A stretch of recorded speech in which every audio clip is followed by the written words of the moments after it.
¿Qué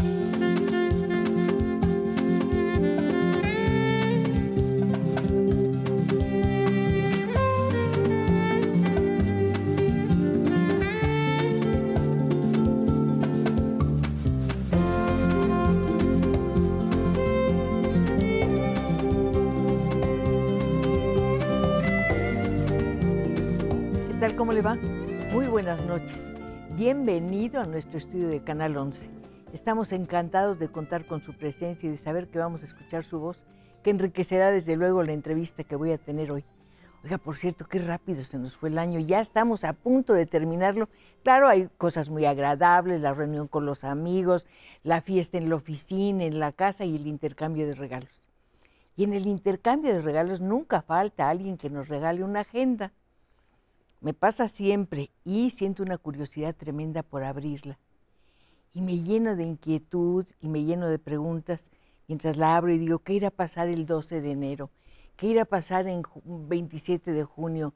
¿Qué ocurrirá a principios de agosto o a finales de noviembre, en el mes que usted quiera? Yo creo que a todos nos pasa eso, todos sentimos esa incertidumbre, pero hay una persona que no la siente y es Miguel Sabido, porque él sabe desde ahorita lo que va a ser hasta noviembre o diciembre del año que entra 2018. ¿Y por qué hablo de Sabido? Pues porque está con nosotros. ¿Cuál es el motivo de que esté aquí? Bueno, lo apreciamos mucho y ha tenido un privilegio muy grande, cumplir años. Yo creo que cada cumpleaños es un triunfo maravilloso de todos nosotros. Y él está triunfando a lo grande, con 80 años llenos de actividad, de trabajo y desde luego un trabajo que le ha devuelto o le ha ganado, mejor dicho, la admiración y el agradecimiento de la gente por todo lo que ha hecho en bien del teatro y de la sociedad en cierta manera. Miguel, bienvenido. Ay, mil gracias por esas palabras tan gentiles. Como siempre, eres una preciosidad, Cristina. Muchas gracias, Miguel. El tiempo, ¿qué es para ti? ¿Es qué? ¿Qué es para ti el tiempo? El tiempo es un tesoro precioso que se me está yendo de entre las manos y yo me aterro de que no me dé tiempo de terminar todo lo que tengo que hacer antes de la transformación, ¿no? Y entonces estoy muy apurado, porque tuve una carrera tan torrencial, Cristina, tan torrencial. Hice tantas cosas de pastorelas, telenovelas históricas, obras de teatro sobre México, investigación de la comunicación, encuentros mundiales de la comunicación. Bueno, una gran cantidad de cosas y ahora finalmente estoy poniéndole orden a todo, ¿no? Con motivo de mis 80 años, precisamente. Y entonces lo único que quiero es que tener el tiempo suficiente para ordenar todo. Uno nunca piensa que va a cumplir tantos o cuantos años, pero estos 80 años son como tú te los imaginaste. Bueno, mira, la verdad es que no, para nada. Yo cuando era joven decía, uy, cuando tengo 80 años, no, ya me voy a ver muerto, etcétera, etcétera. No. Y no, es una etapa tan creativa, tan llena de satisfacciones, tan llena de felicidad. Volteas y dices, bueno, qué bien todo lo que sucedió, ¿no? Qué bien todo lo que sucedió. Como la canción aquella, no me arrepiento de nada, sí. ¿No? Y no, al contrario, son unos 80 años muy jubilosos, muy plenos. De haber sabido los cumplo antes, Cristina.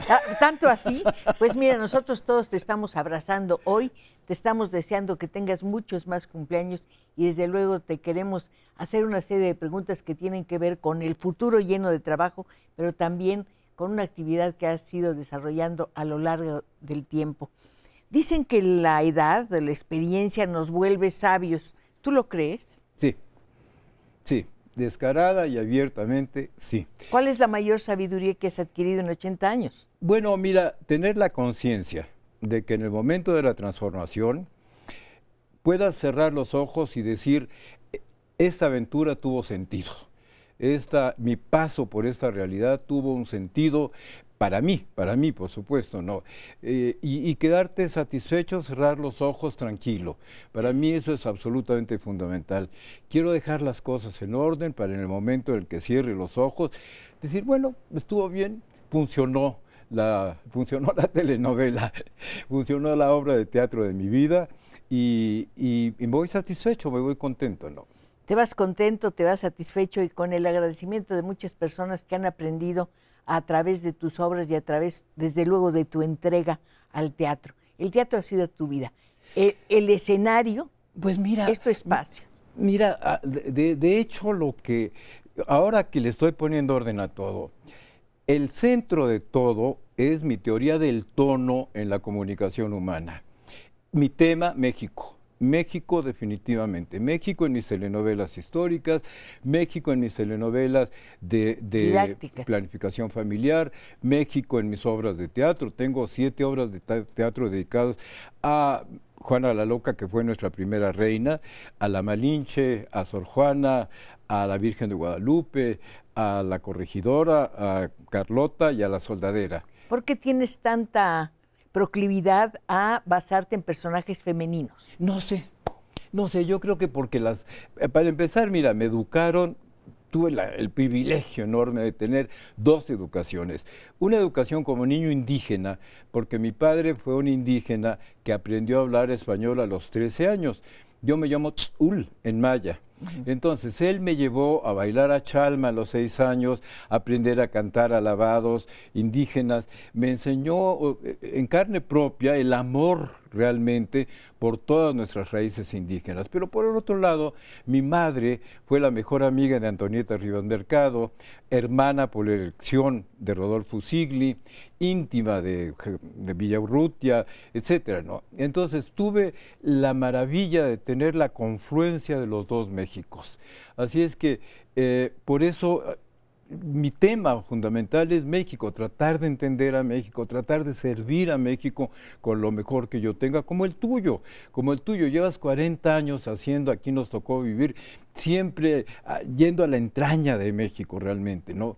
Entonces, el centro de toda mi actividad ha sido la teoría del tono en la comunicación humana. ¿Qué es el tono en la comunicación humana? Ahí está precisamente. ¿Cuál es el tono? Fue la pregunta que yo me hice desde que empecé a dirigir teatro, porque bueno, decíamos, es que aquí el tono tiene que ser dramático, o aquí tiene que ser un tono muy alegre. La situación lo determina, ¿no? Pero, ¿qué quiere decir la palabra tono? Entonces, de repente, un día me quedé sorprendido y absorto, diciendo, bueno, ¿y qué quiere decir la palabra tono? ¿Qué es el tono verdaderamente? La tensión, ¿puede ser eso? Claro, tono quiere decir tensión, pero en la comunicación humana, ¿qué es el tono verdaderamente? Entonces me pasé años y años y años, bueno, tomé clases de epistemología y durante años enteros hasta que logré integrar mi teoría del tono en la comunicación humana y aplicarla. La apliqué, por ejemplo, a las pastorelas.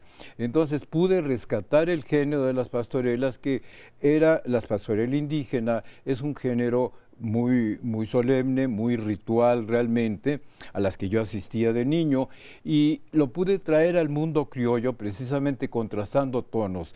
El tono de un lirismo extremo con canciones mexicanas como Suave Patria o Los Juegos Infantiles, y con tonos realmente, literalmente muy fársicos, con personajes que yo recreé como el diablo, que de ser solemne y mefistofélico, etcétera, yo lo convertí en una mujer, porque es mucho más fácil que una mujer se comunique con el público en un tono humorístico que no ofenda al público, ¿no? Así es que fui aplicando mi teoría del tono, pues tanto para las pastorelas, para las pasiones, un tono trágico, por supuesto, y luego para mis obras de teatro. Te decía yo, en mi infancia mi abuela era íntima amiga de Virginia Fábregas. Entonces yo, al mismo tiempo que me llevaban a Chalma, me llevaban a Bellas Artes a ver a doña Virginia Fábregas. Me acuerdo de una obra, Doña Ana luce sus medallas, con Luis Andrini. Bueno, era un actor cómico maravilloso. Maravilloso, verdaderamente, maravilloso cómico. Y bueno, doña María Teresa Montoya, que era verdaderamente un ciclón en escena. Y entonces yo creo que me marcaron esas actrices como Isabela Corona.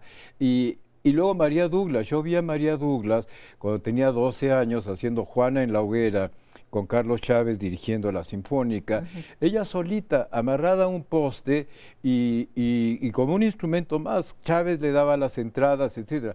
Me quedé enamorado de ella, me quedé absorto. Ella realmente. hizo el tranvía llamado Deseo, ¿verdad? Sí, ella Muchos hizo, años después, pero sí lo y hizo. yo, fíjate, 14 años después tuve el privilegio enorme, daba clase yo en la Facultad de Filosofía, de conocerla y pedirle que hiciera una obra conmigo. Ella se había retirado totalmente del teatro, durante 8 años se retiró y bueno, me costó trabajo convencerla, pero la convencí.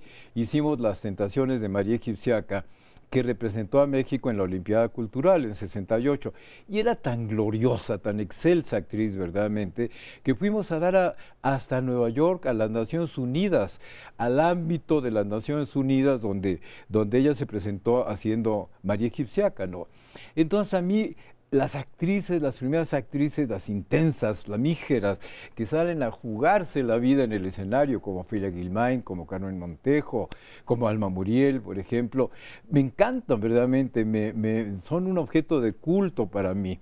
Y de hecho, con excepción de una obra que es Hidalgo, que sea Las Guerras de Hidalgo, todo lo demás que yo he hecho ha sido como un vehículo para estas primeras actrices, que elevan el tono, precisamente, el tono lo llevan hasta lugares inaccesibles para los demás mortales, ¿no?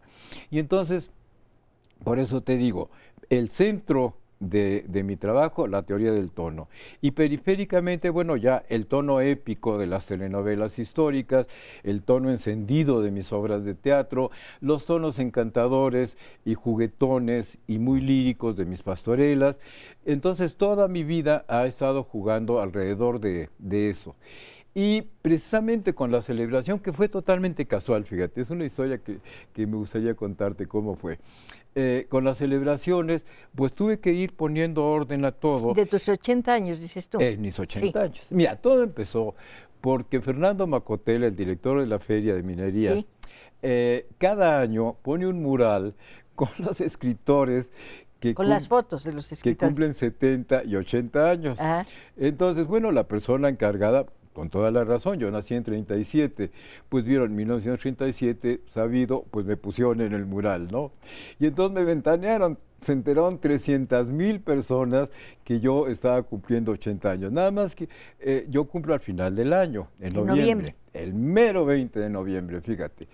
Y entonces, como se enteraron de Bellas Artes, me hablaron y me dijeron que querían... Que había un corte. Corte. Inflexible. Diablo.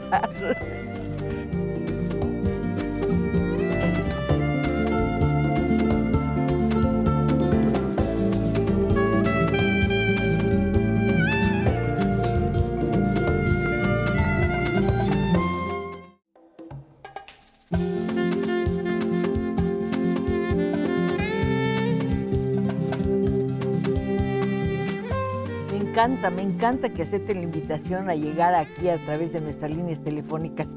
Sus voces son tan cálidas, tan encantadoras, que las agradecemos de verdad, de todo corazón.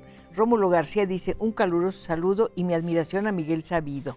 Víctor Trejo dice, felicitaciones a Cristina Pacheco y a Miguel Sabido. Es muy emocionante ver las obras de Sabido, en especial una en náhuatl. Y pueden mandarme un saludo, me operaron hace 8 días. Oiga, don Víctor, tiene que recuperarse, tiene que estar muy bien y disfrutar del final de año. Claro, el tiempo es muy relativo. Claro. Termina un año, empieza otro. Y además para que pueda ir al estreno de mi próxima obra. Claro, y además el tiempo realmente es muy convencional esto de dividirlo de esta manera, ¿no? Es un solo río y corre por donde tiene que correr. Pero nos estabas contando cómo se enteró todo el mundo de tu aniversario. Bueno, pues por el mural de la Feria de Minería me hablaron de Bellas Artes, me dijeron que querían hacer una lectura. Mira, la palabra homenaje me pone muy nervioso, no me gusta.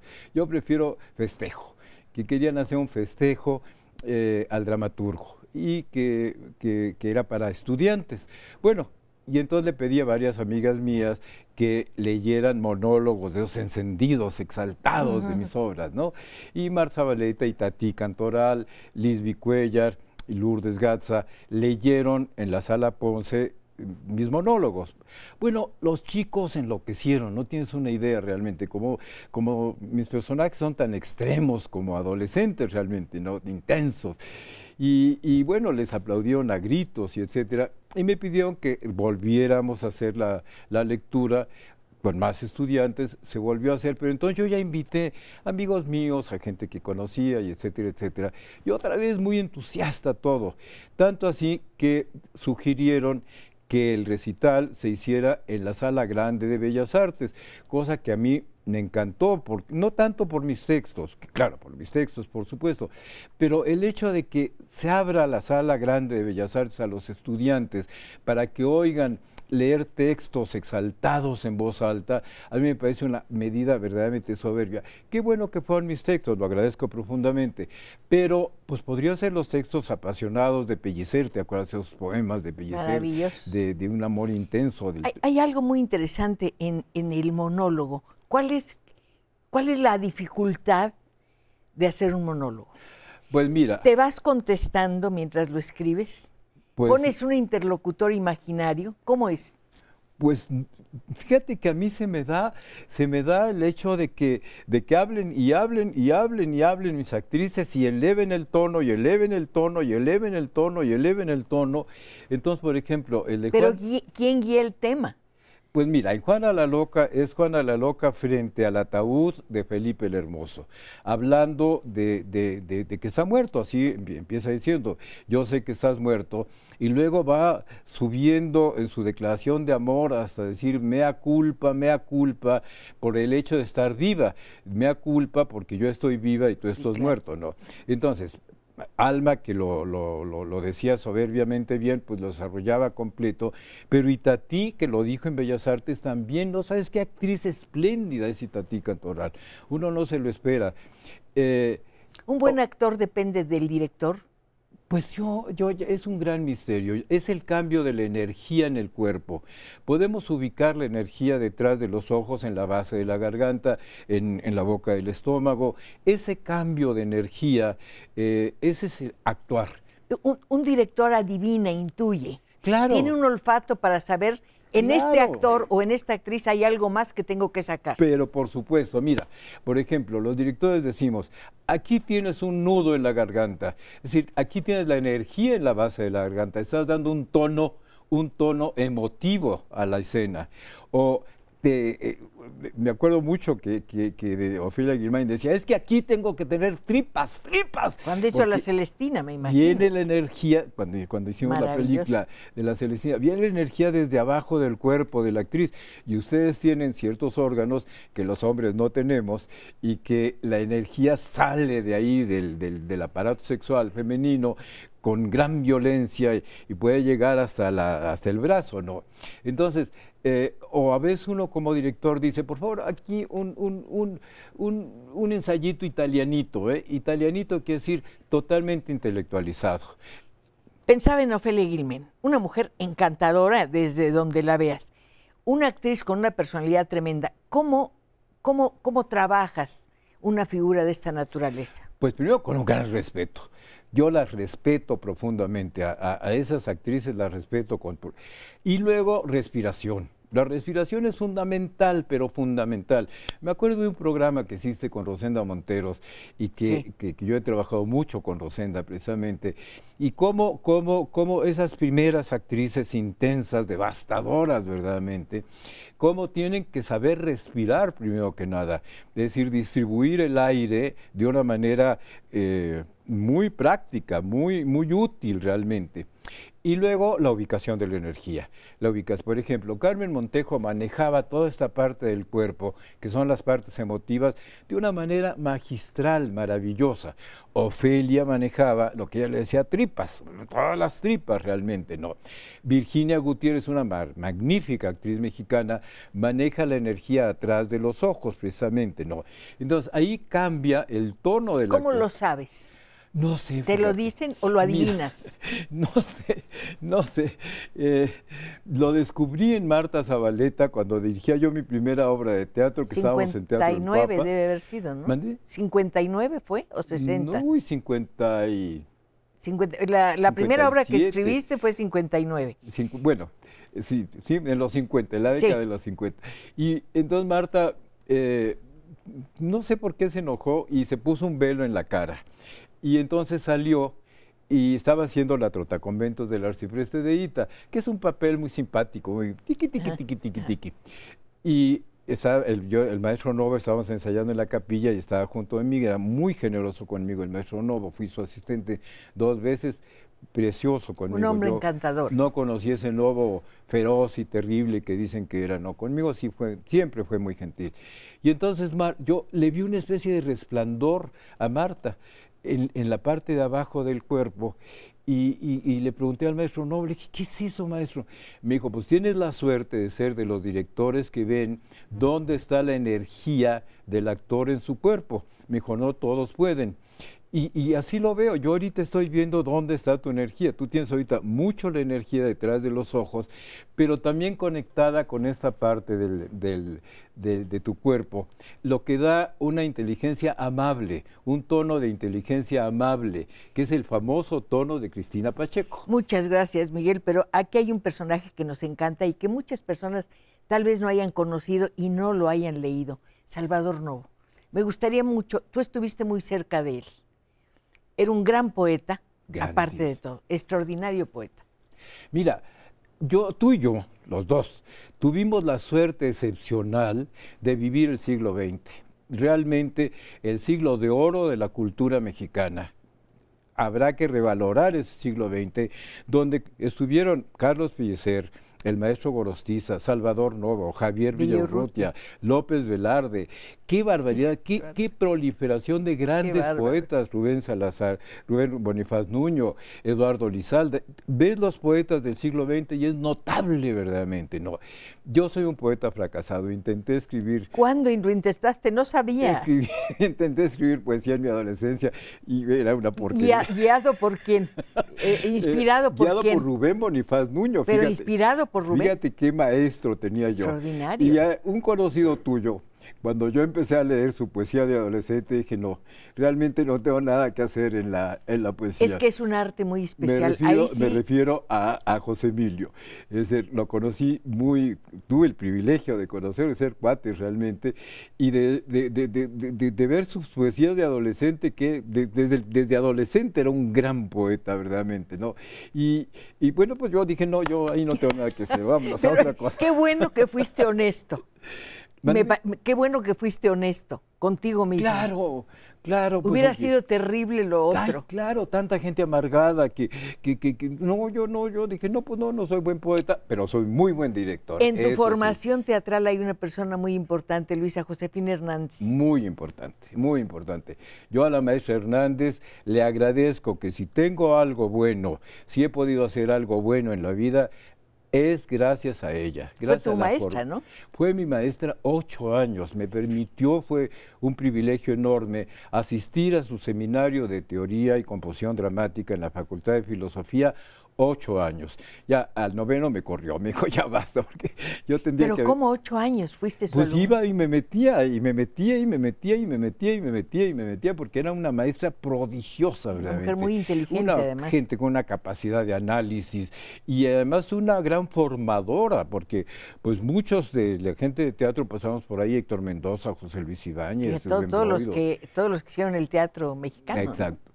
Y entonces, pues le tengo que agradecer, bueno, yo tengo que agradecer tantas cosas en la vida, sí, Cristina, realmente, sí. tantas cosas.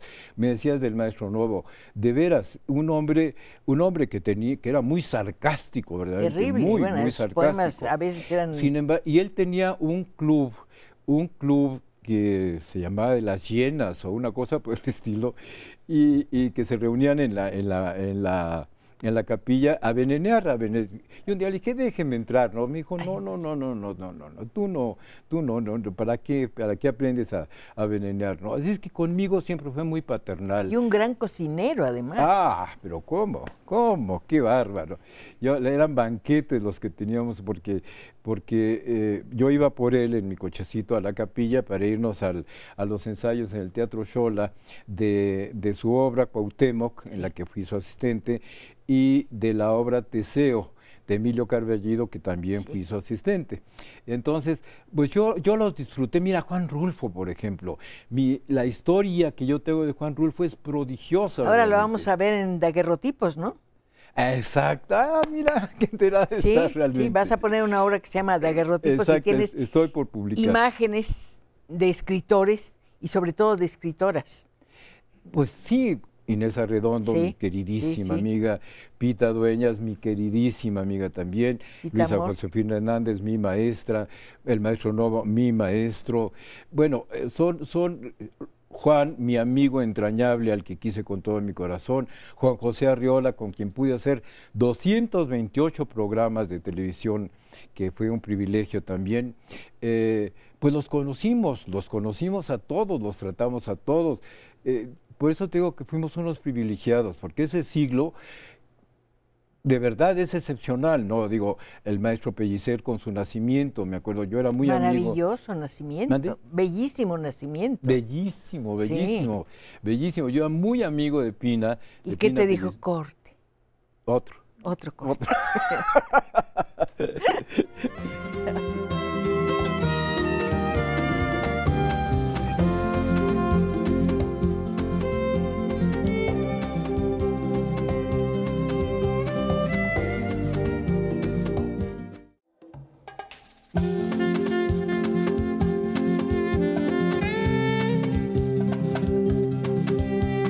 Pásele al estudio, no se quede ahí.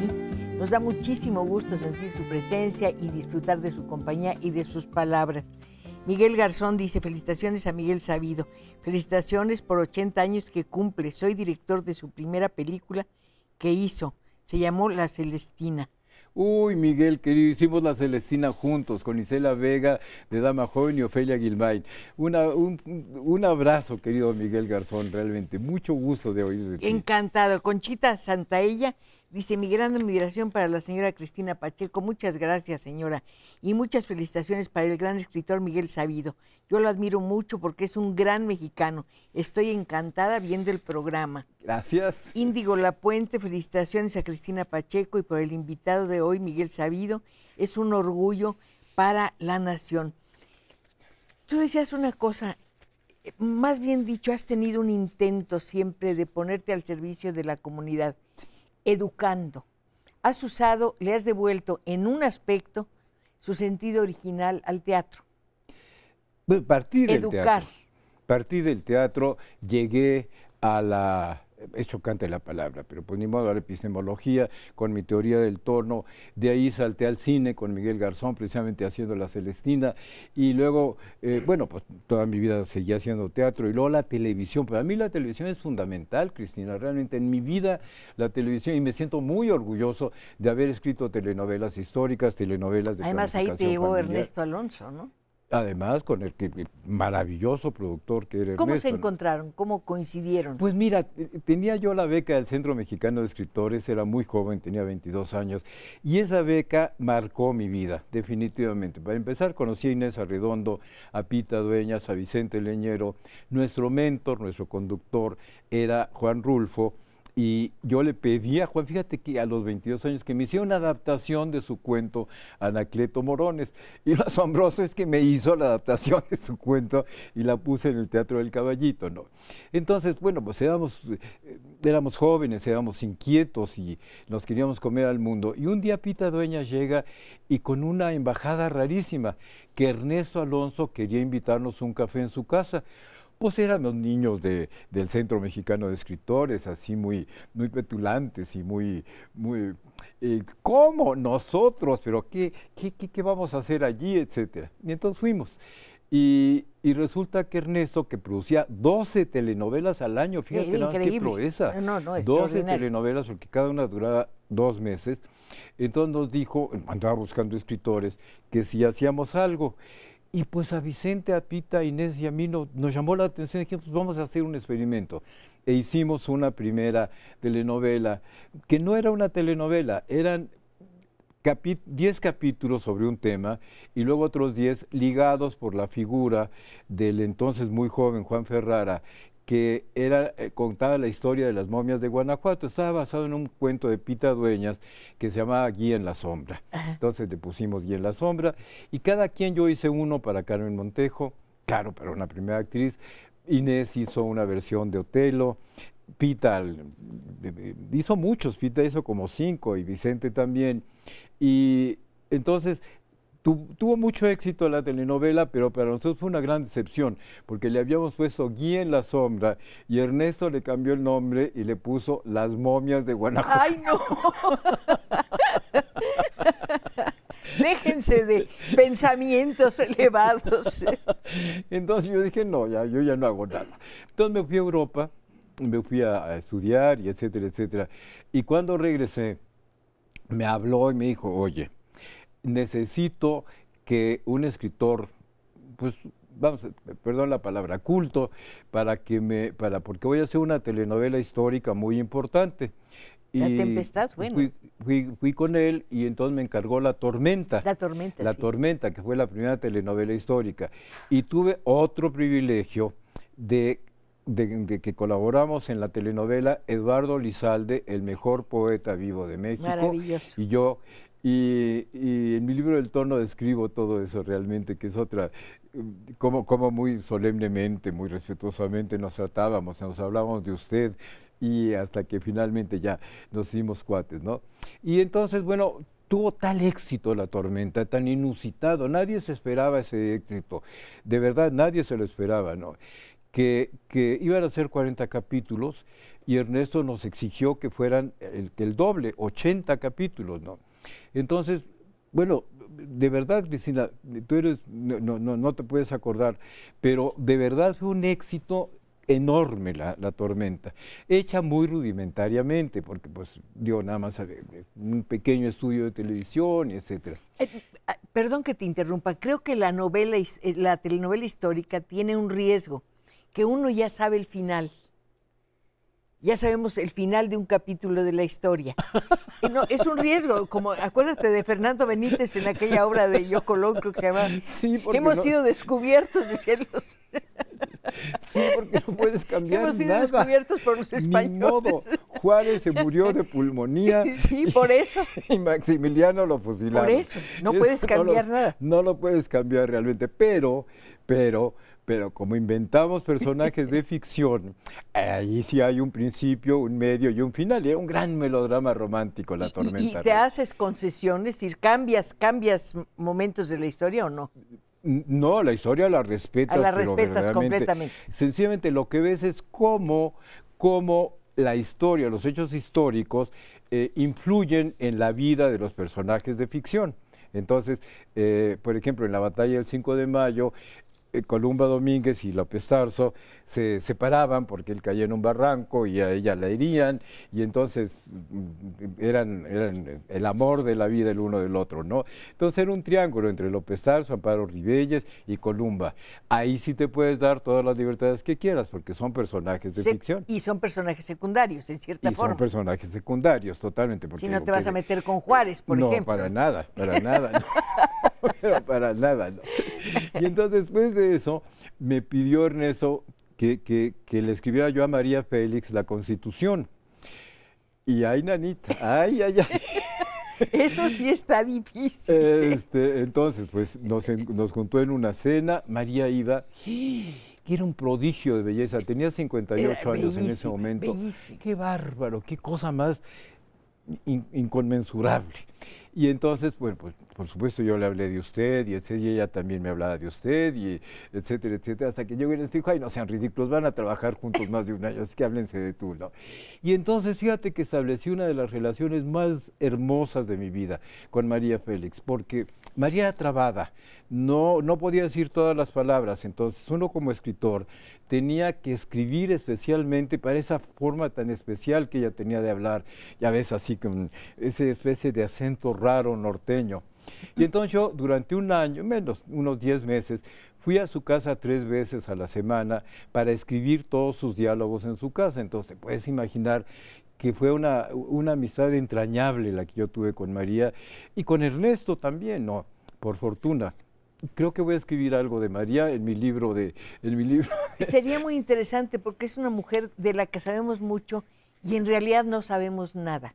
Creo que ella se hizo una figura externa que la embalsamó. Totalmente, María fue una construcción de María Félix. Tú ves las fotos de Ángeles Güereña Félix, una señora mofletuda, altita, bonita, con un bonito pelo de Hermosillo, pues, digo, una señora común y corriente, bonita. Y luego la comparas como cómo se fue transformando, se quitó 2 costillas de un lado y 2 del otro lado para tener esa cinturita que era absolutamente increíble realmente, ¿no? 2 muelas de arriba, 2 de abajo, 2 muelas de arriba para afilarse la cara realmente. Y se fue construyendo, ella se construyó verdaderamente. Y a mí me tocó muchísimo ver escenas prodigiosas con ella. Un día estábamos trabajando y le digo, porque tú eres mítica. Me dijo, ¿cómo que mítica? Mito es una mentira. No, le dije, mito es, ya hablamos de lo que era mito. Y entonces traía unos pantalones muy pegados y un suéter de tortuga. Siempre. Me dijo, espérate. Se metió a su recámara y como a la media hora, yo le expliqué del mito de la serpiente y etcétera, etcétera.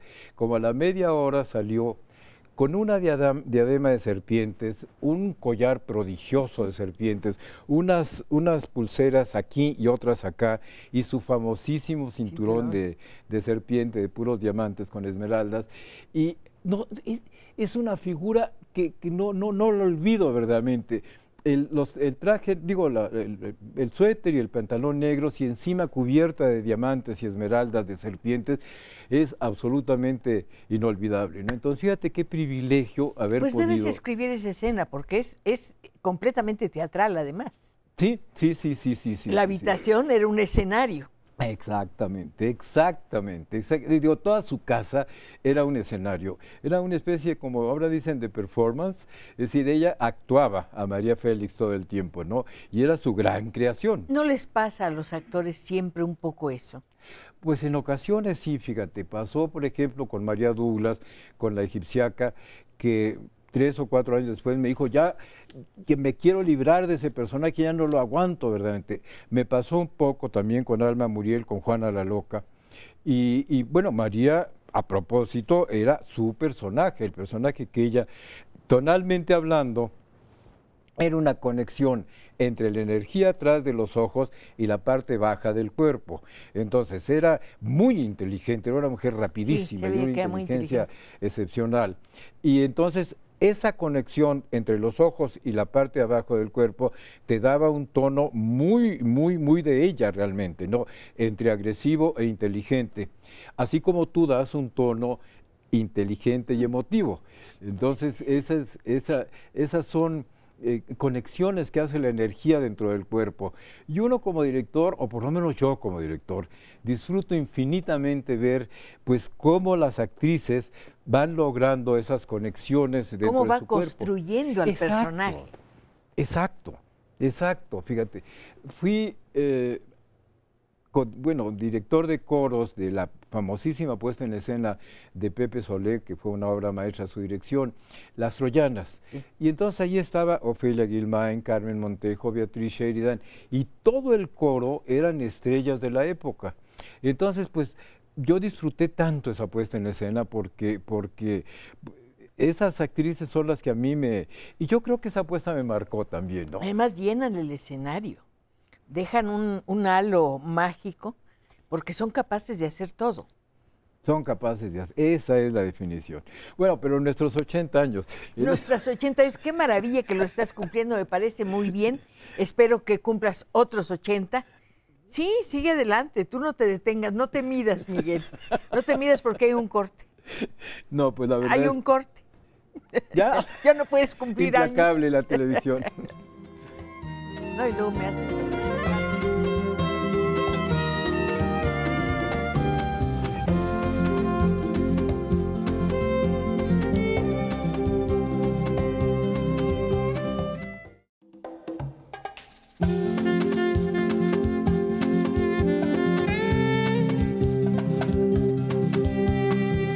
Tenemos una llamada que te va a encantar, Miguel. Es de la señora María Erlinda Noblecía. Telles, nunca había oído ese apellido, pero es precioso. Dice, les hablo de Morelia, Michoacán. Muchas felicidades por el programa. Me recuerdan mi juventud. Yo soy alumna de la abuela Julia Nava, viuda de Sabido, ¡Ay! y de la madre Julita Sabido, de Miguel Sabido. Me da muchísimo gusto que haya logrado tanto. Trae el teatro en las venas. ¿Qué te parece? Claro que me encanta, por supuesto que me encanta. Muchísimas gracias, muchas gracias. Francisca Vigil, mis más grandes felicitaciones por el personaje de hoy. Son una gloria. Mis respetos para Miguel Sabido.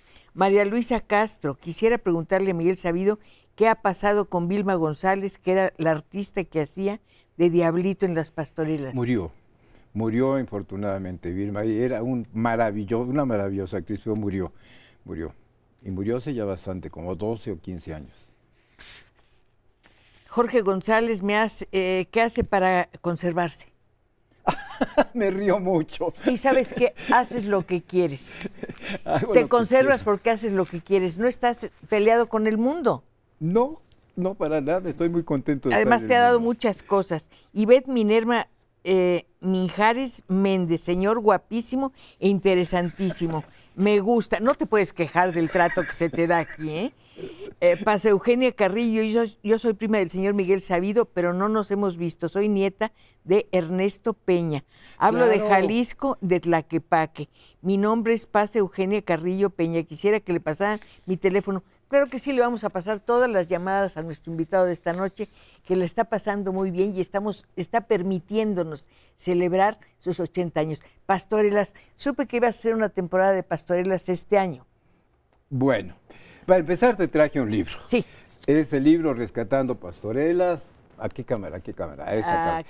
Que la publicó el estado de Coahuila. Sí. Porque yo fui a hacer una investigación ahí con las pastorelas maravillosas que hacen en Saltillo, y entonces publicaron este hermoso libro que trae un CD con los cuadernos de pastorela, que son unas joyas, y un DVD con entrevistas a los mayordomos de las pastorelas de Saltillo. Miguel, se Así, hacen y voy a leer la dedicatoria, si me lo permite. Muchas gracias. Para Cristina Pacheco, amiga admirada de toda la vida, con el afecto y agradecimiento de Miguel Sabido. Muchas gracias, Miguel. Bueno. Miguel, ¿hay pastorelas en toda la República o ya En no? toda la República. En toda la República. Sabemos, las pastorelas no son teatro franciscano. El teatro franciscano empezó en 1527, aquí, 1527, aquí en el atrio de San José de los Naturales. Las pastorelas son jesuitas, son la ilustración del segundo ejercicio de San Ignacio de Loyola, que se llama Las Dos Banderas, que le pide al que hace el ejercicio que imagine un ejército de diablos a la izquierda, por supuesto, vestidos de rojo y negro, y otro ejército de ángeles, comandados, por supuesto, por San Miguel, y a la derecha, y que guerrean por el alma del que está haciendo el ejercicio, ¿no? Ahí ya están los elementos de la pastorela. Entonces sabemos que en Zapotlanejo hubo pastorelas a principios del 17, por allá de 1610, 1612, y nacieron en Zapotlanejo, en Jalisco se fueron extendiendo por la República y luego llegaron hasta el norte de la República. Así que tenemos pastorelas en toda la República, y se fueron extendiendo por ciclos. Entonces, las que hacen en Saltillo es la pastorela de los 7 vicios, en que salen los demonios bailando una cosa que ellos le llaman concilio, maravilloso, verdaderamente, con unas máscaras de demonios preciosas. Yo fui a Saltillo para hacer una investigación sobre esas pastorelas, y ahí fue que se publicó el libro. ¿Varían los personajes por regiones? Bueno, sí, pero hay 3 personajes fundamentales. ¿El diablo? Obligatoriamente Luzbel, el diablo, obligatoriamente, que fíjate que encarna al dios Tezcatlipoca, al dios prehispánico Tezcatlipoca, que era el dios del humo del espejo, el dios de las transformaciones, el dios de la tentación al ser humano. Y en San Miguel encarna Quetzalcóatl, la serpiente emplumada. San Miguel es la única deidad católica que tiene plumas en el casco, realmente, ¿no? Entonces, tú sabes que la teología mesoamericana está basada precisamente en el hecho de que dos dioses gemelos y contradictorios luchaban para tener la supremacía sobre ¿Es el mundo. bien y el mal? No es exactamente el bien y el mal, no, es sencillamente, son dos principios opuestos, el de la noche y el día, pero no el bien y el mal, porque Tezcatlipoca puede ser muy bueno, muy bueno con sus seguidores, pero también puede ser muy caprichudo, no muy caprichoso. Así es que tenemos remanentes prehispánicos en la pastorela muy importantes, muy importantes. Y yo lo que hice en 1964 en Tepozotlán fue establecer un formato, una estructura dramática en que alternaba el tono cómico con el tono lírico, el tono que eso cómico. Es muy bonito, ¿no? Eso es precioso. Exacto. Y mira, yo aborrezco las pastorelas en que sacan a los indígenas hablando así como ñeñeñe, y te aquí tujites y llevates, eso me sulfura verdaderamente. Y lo que yo quiero es dignificar la cultura indígena. Caray, México es México gracias a nuestras raíces indígenas. Los que construyeron Teotihuacán, los que construyeron Chichén Itzá, los que construyeron la gran Tenochtitlan, realmente, ¿no? Entonces, lo que tenemos que hacer es recuperar esas raíces nuestras. Yo toda mi vida he luchado por recuperar esas raíces y dignificarlas, engrandecerlos y sentirnos orgullosísimos de ellas. ¿Los textos vas cambiándolos según las circunstancias de la sociedad, los temas? Sí. Mi esquema es muy flexible. Lo actualizas, digamos. Lo voy a actualizar. Cada año se actualizan las tentaciones y hablamos de las cosas que pasan y hablamos de los políticos y etcétera.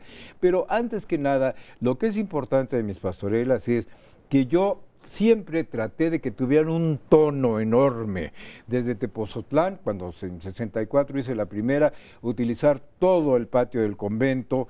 Y, por cierto, dentro de los festejos, la televisión mexiquense va a pasar una grabación que hicieron de una de mis pastorelas en Metepec, preciosa, verdaderamente, utilizado toda la iglesia, muy bonita, ¿no?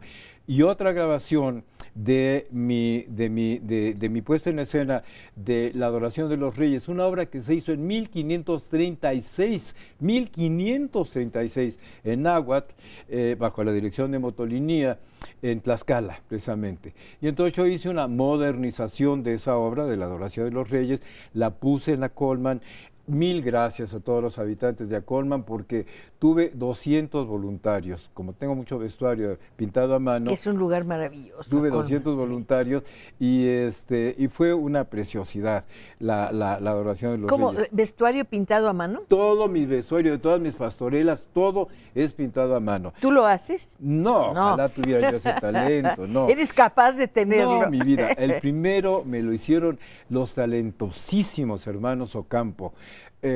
Octavio ahora es famosísimo en el mundo por esa pintura que hizo del Quijote dentro del Quijote, te acordarás, ¿no? Sí. Pero su hermano Ángel, que infortunadamente murió, también tenía un talento excepcional. Y me hicieron un primer vestuario para el Gran Teatro del Mundo que puse dentro de la iglesia de Tepozotlán en 1964. E inmediatamente después hice la primera pastorela de Tepozotlán, otra vez en 64. En la iglesia hicieron el vestuario pintado a mano como los santos de la iglesia. En el patio siguieron la cerámica de Metepec con ese colorido tan vibrante y tan bello, ¿no? Entonces, ya ahí se me quedó la costumbre de que tengo vestuario pintado a mano de tehuanas, de barroco popular mexicano, de Jalisco, por ejemplo, grandes faldas de chinas poblanas pintadas a mano, muy bello. ¿De qué material son? ¿De papel? ¿Mándeme? ¿Son de papel? No, es sobre tela, uso manta a la que ligeramente le ponemos un poquito de cola y luego ya se le pinta encima y luce esplendoroso realmente, ¿no? Y en los atrios de las iglesias, infortunadamente este año, en abril, traté de ver infructuosamente al secretario de Cultura de la Ciudad de México para proponerles que hiciéramos 4 pastorelas. En la Alameda, una en el atrio de San Diego, otra en la Santa Veracruz, otra a un costado de Corpus Christi y otra a un costado de Bellas Artes. Yo les daba gratis los textos, los vestuarios, la escenografía, las cintas grabadas por el Mariachi Vargas de Tecalitlán para Lucha Villa, y además les dirigía yo todo gratis, todo era gratis para que se hiciera. Nunca me recibió el secretario de Cultura, me trajeron a vueltas y vueltas y vueltas. Yo lo que pedía nada más era que... Un apoyo. No, que concertaran a sus grupos de teatro de las delegaciones y a sus ballets folclóricos de las delegaciones. Ellos lo que tenían que dar eran plataformas y luces. Y pues nunca se pudo hacer, se queda en el tintero ese proyecto. Ojalá para el próximo diciembre las autoridades de la ciudad me escuchen, porque es importantísimo que se pongan esas pastorelas monumentales, dignas. Y tú ves los comentarios de la gente, a la gente le encanta ese tipo de pastorelas, ¿no? ¿Qué público va a las pastorelas? ¿Qué público asiste a las pastorelas? El que quieras, todo, lo mismo lo disfrutan. Cuando las hice en el Teatro de la Ciudad con Lucha Villa. Maravillosa Lucha Villa, ¿eh? Con María de Lourdes, sí. Con Eugenia León, con Guadalupe Pineda. Pues tenía yo 18 cambios de escenografía, tenía yo pues estos grandes vestuarios pintados a mano. Al estreno de la primera fueron María Félix, Ernesto Alonso y Dolores del Río. Y los tres me decían, pero esto se tiene que ver en el extranjero, Miguel, esto es maravilloso verdaderamente, ¿no? Pero al mismo tiempo esas pastorelas, una de las tentaciones sobre fútbol, ¿ya? ¿Qué quiere decir esa mano? Quiere decir que ya nos tenemos... Fíjate, tanto repelé por el corte que ahora me dicen, bueno, pues ya se terminó. Miguel, muchas gracias por haber venido. De verdad, felicidades por tu cumpleaños. Aquí nos vemos para el siguiente. Ándale pues. Encantada de estar con ustedes. Gracias por su presencia, por su compañía, que siempre es maravillosa. Buenas noches. Nos vemos el viernes para seguir conversando. No lo olviden. Cuídese.